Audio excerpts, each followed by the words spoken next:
Once upon a time, there was a young monk who was always joking and having fun, but whose mind was not focused on spiritual cultivation.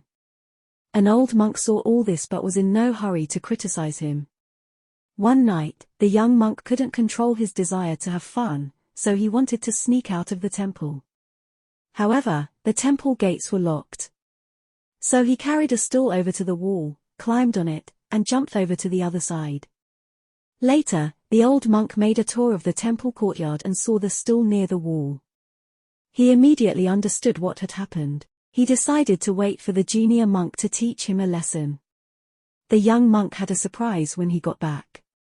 At one point the old man heard someone jumping on the other side of the wall, so he moved the stool and crouched close to the wall instead, holding his knees under his beard with both arms. The young monk thought that the shadow, that is to say the senior monk, was the stool he had left behind. He jumped down and felt that he had landed on something soft, so he was startled.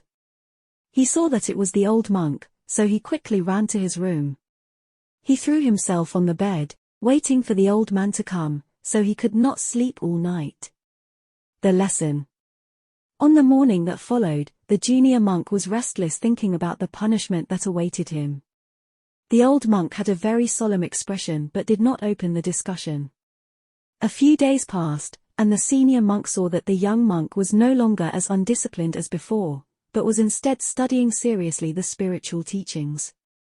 Since then the young monk has persevered, cultivated with great determination, and reached high levels through his spiritual cultivation. Sometimes silence is more effective than punishment.